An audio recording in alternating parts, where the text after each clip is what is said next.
E aí pessoal ligado no Zumbi Maluco, estamos aqui para mais um vídeo e dessa vez para continuar a série do Senta que lá vem história.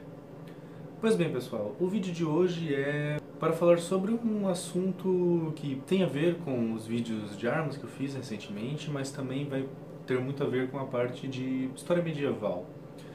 Eu vou falar hoje sobre os nomes em inglês e em português de algumas armas da Idade Média. Esse daqui é um vídeo mais dedicado ao pessoal dos grupos de rima, né? Principalmente, não só de rima, mas como também a parte dos grupos de história medieval, como o Medieval Guido 1917 e o Carl Esgrima Histórica, e dentre todos os outros grupos que o pessoal for compartilhar. E isso já de cara eu já peço para vocês. Se vocês acharem o vídeo interessante, por favor, já compartilhem, mostrem para os amigos, mostrem para aquelas pessoas que se interessam pelo assunto. Meu canal não vai ser só sobre Idade Média, claro, mas eu vou falar de outros períodos históricos. Porém, no momento é o que eu estou achando interessante falar sobre. Isso dentre outros assuntos também, claro. Pois bem, gente, para começar eu vou dizer que eu usei como base as traduções de alguns desses nomes dessas armas do livro de um escritor brasileiro. Eu já vi esse livro em inglês também, ele provavelmente se baseou em algum escritor americano ou inglês para fazer, mas o livro é do Antônio Luiz M.C. Costa, o nome dele é Armas Brancas.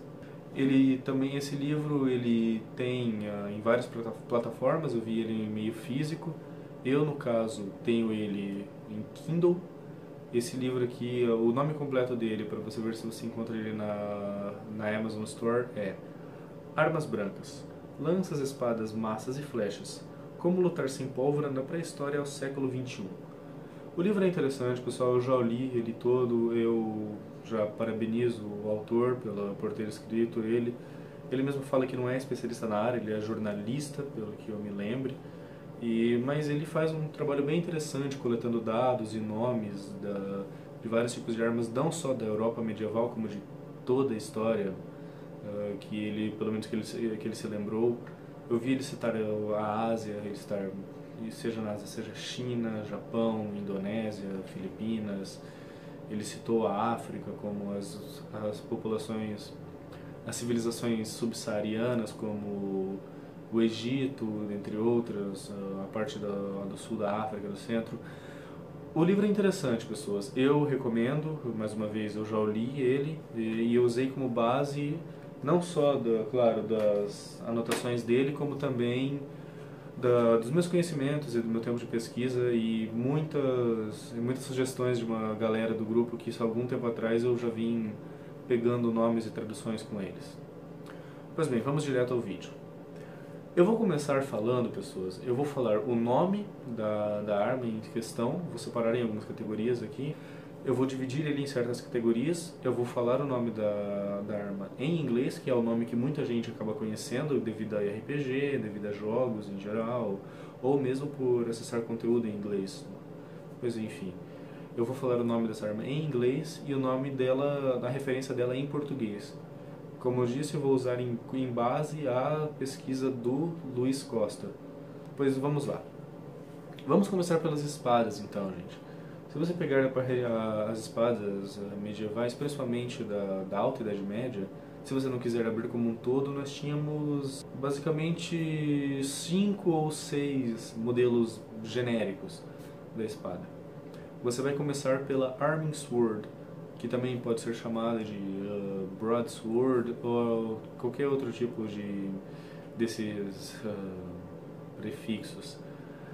A Arming Sword, ela é a espada medieval reta de 2 gumes com empunhadura para uma só mão. Você vai ver ela com o nome em português de Espada de Armas. Espada de Armas. Isso, Arming Sword, Espada de Armas. Já um detalhe de agora, eu vou usar esses nomes em português na grande maioria dos vídeos que eu for me referir. Então, esse vídeo aqui vai servir como um guia rápido para exemplificar muitas dessas coisas. Isso você terá a Arming Sword como a espada cavaleirística, a espada padrão de uma mão da Idade Média, de toda a Idade Média basicamente, né? Posteriormente você vai ter, isso já alguns séculos depois, a Longsword. longsword. Ela sempre é chamada como espada longa. Longsword, espada longa. É espada de reta de medieval de duas mãos. E basicamente isso, né? Eu acho que é a espada mais conhecida da Idade Média. Algumas fontes portuguesas chamam ela de montante, o que não está errado também, mas o problema de chamá-la de montante é que pode vir a confundir com a próxima categoria, que é a chamada Great Sword. Great Sword, no caso. Essas espadas são conhecidas como espadões. A Great Sword é o tipo, por exemplo, o formato conhecido da montante, da Zweihander. É a espada que é mais ou menos do tamanho do seu usuário, aquelas espadas gigantescas para se usar preferencialmente com duas mãos. Ela é realmente um monstro. E eventualmente você vai encontrar um intermediário entre a espada de armas e a espada longa, que é a Hand and a Half Sword, ou então Bastard Sword. Que ela, o termo correto em português, um dos pelo menos preferíveis, seria espada de mão e meia, devido ao fato dela ter uma empunhadura intermediária para se utilizarem com uma ou duas mãos. Ela é uma espada para todo uso, basicamente. Logo depois você vai ter um outro tipo de espada que ela é bastante conhecida no meio, que é o falchion. Falchion. O falchion, você vai encontrar ele, o termo em português, como alfange, que ele é basicamente esse facão gigantesco. É uma arma bem... Eu comentei sobre ela no último vídeo que eu fiz sobre o jaquetão, o Gambesson, e pode-se dizer que ela era realmente uma arma temível, né? Era extremamente assustadora. Daí posteriormente você vai ter o Dussac. Dussac, ele não tem tradução, esse nome, ele era basicamente um tipo de alfange modificada para a caça. E então, no final da Idade Média, você vai encontrar o estoque, ou stock. Esse nome também não tem tradução, ele é literalmente uma espada de estocar, como vocês estão vendo. É uma espécie de rapieira de duas mãos sem fio, um espeto de aço gigante para você pegar os vãos entre as armaduras. Também outro tipo de espada ou arma que não vai ter uma tradução específica na parte dessas lâminas é o Messer. O Messer ela é uma espada barra faca alemã que literalmente se traduz como faca. Ela era normalmente feita em um só gume, né, como vocês estão vendo, só que a diferença dela para as alfanges ou outras armas parecidas era que o cabo dela, ao invés de ser pinado, tal qual a grande maioria das espadas, ela era arrebitado como se fosse uma faca. Por isso o nome Messer. Partindo agora, pessoal, para as chamadas polearms. Polearm, o termo em português mais próximo do significado original em inglês, seria arma de haste. Arm, né, traduz diretamente como arma, mas pole tem vários nomes possíveis. Pode ser haste, pode ser fuste, pode ser polo, poste, é muito amplo. Mas eu vou utilizar o termo arma de haste, porque ele não soa tão estranho ao ouvido. Vamos começar então com o tipo de arma de haste mais conhecida, que vai ser a lança. A lança, ela em português você vai usar ela para designar os dois tipos de lança que você vai ter em inglês, que é a spear, que é a lança comum de infantaria, e a lance. Lance é aquela lança de cavalaria que tem esse formato clássico, que normalmente se utilizava em justa ou em cavalaria pesada, cavalaria de choque. Em seguida, você vai ter então outro tipo de arma que foi muito utilizado na Idade Média, que é o pique.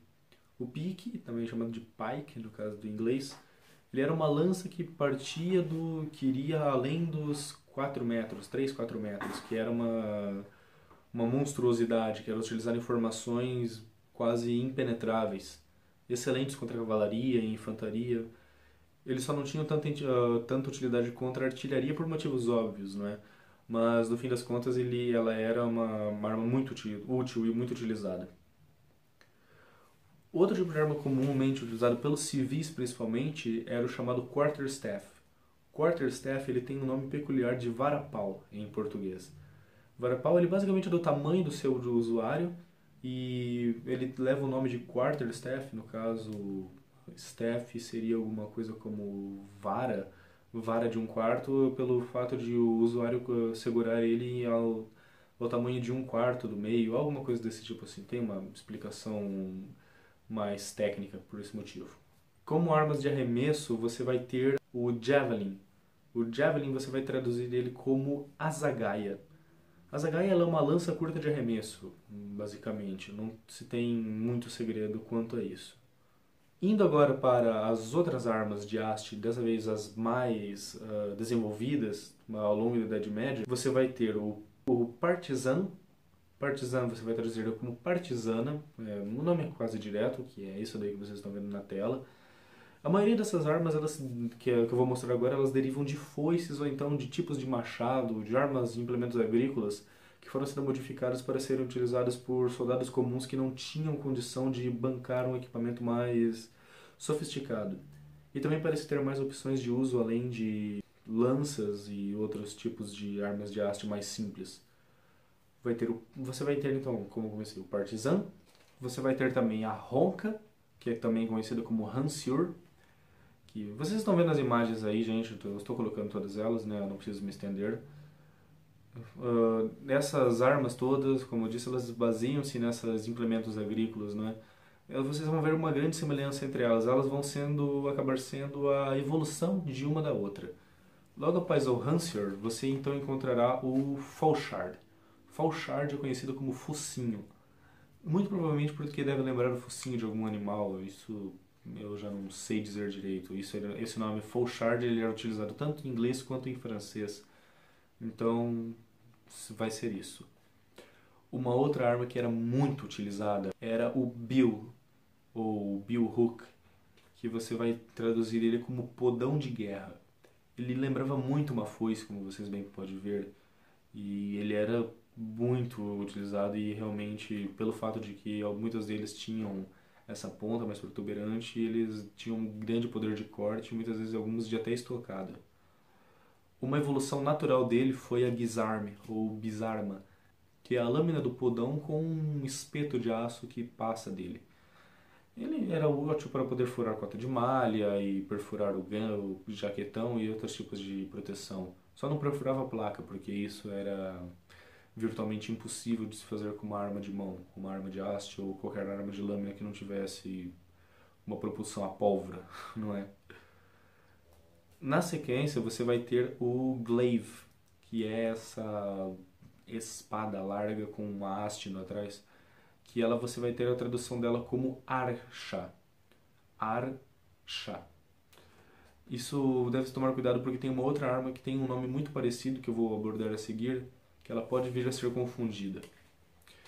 Na sequência, dessa agora é uma arma mais voltada à contusão e à porrada, para se combater a armadura, você vai ter o Crowbill, ou chamado também com o nome francês conhecido como bec de corbin, ou, se você quiser usar o termo em português, o martelo de armas, que é esse martelo longo com essa cabeça dividida em várias pontas. Isso era especialmente feito para danificar a armadura, principalmente a região da cabeça, né, porque a placa do peito era muito forte. E logo em seguida você vai ter uma das armas mais conhecidas e utilizadas pelos cavaleiros, principalmente pelos cavaleiros germânicos e franceses, que é o pole-axe. O pole-axe ele tem um nome que realmente confunde muito com a archa, que é a acha de armas. Muitas vezes eu vou utilizar o termo acha, porque é mais rápido, né, mais fácil de se pronunciar. Mas esse acha, sem o R, ele é o pole-axe, acha de armas. Uma outra arma também muito conhecida, muito comum nessa parte, mas essas armas elas eram muito comuns porque elas eram baratas e fáceis de se fazer, então era muito conveniente você armar um exército simples com esses implementos. Um era o Vogue, ou cutelo de assédio. Esse tipo de arma ele era bem... vocês estão vendo, isso não é algo que deveria ser muito agradável de se receber um golpe. Aí então, chegando no final da Idade Média, você vai ver uma evolução natural deste Vogue, que é a halberd, ou a alabarda. A alabarda, ela, assim como a acha de armas, ela combina três tipos de armas diferentes, que é uma arma de contusão, uma de corte e uma de estocada. A alabarda dá para se dizer que é a acha de armas do soldado comum. Embora não tenha tanta diferença assim, né? Ela era uma arma vista mais como de um soldado comum, um plebeu, algo do tipo. E você então vai ter logo em seguida, essa aqui eu botei apenas com curiosidade, essa monstruosidade que isso definitivamente vai contra todas as regras da humanidade, que é o desmontador ou manscatcher, que esse formato ele é feito para você enganchar no pescoço de um cavaleiro montado e derrubá-lo da sua montaria. Isso não deve ser algo agradável, definitivamente. E então, essa aqui, para finalizar a parte das armas de haste, você tem essa arma bem característica do final da Alta Idade Média, que é o machado danês, ou dinamarquês, que é um grande um machado de cabo longo e uma grande lâmina. Uma guilhotina manual, basicamente, né? Então, pessoal, vamos finalizando com umas armas contundentes, não é? Eu vou apenas citá-las rapidamente, né? Porque elas não tinham tanta variedade assim. Você teria basicamente o martelo de guerra, que é o Warhammer, martelo de guerra. Você teria a massa, que é a mace, massa. Teria a Morning Star, que é a estrela da manhã. Você teria o club, que é a clava. E por fim, uma arma que ela é discutível se ela foi utilizada mesmo na Idade Média ou não, que é o flail, que em português você vai ter dois nomes para ele, né? Que é mangual ou então malho, que é uma arma de implemento agrícola, basicamente que era usada para debulhar grãos, e alguém teve a brilhante ideia de utilizar para poder debulhar a cabeça de alguns cavaleiros com armadura. Pois bem, pessoal. O vídeo de hoje vai ficando por aqui. Eu acho, ele realmente a ideia dele era fazer um vídeo um pouco mais curto, mas eu acabei me estendendo bastante, né? Afinal tinha muitos tópicos. Isso está de longe falando de todos os tipos de armamento possível na Idade Média. Eu simplesmente falei por cima, né? Que são os mais conhecidos. E assim, eu não eu não falei muito sobre cada um deles, pois eu pretendo futuramente, talvez, fazer uma análise de cada tipo deles separadamente. Uma coisa também, muitas pessoas talvez podem estar sentindo falta, principalmente o pessoal que joga RPG, principalmente Dungeons and Dragons e outros tipos, sentindo falta das rapieiras, das small swords, backswords, side swords, todos esses tipos de armas secundárias. Essas eu não comentei sobre elas, pois elas são depois da Idade Média. Muitas delas são da Renascença e da Idade Moderna. Por isso eu não comentei sobre elas. Eu vou falar delas em outros vídeos separadamente.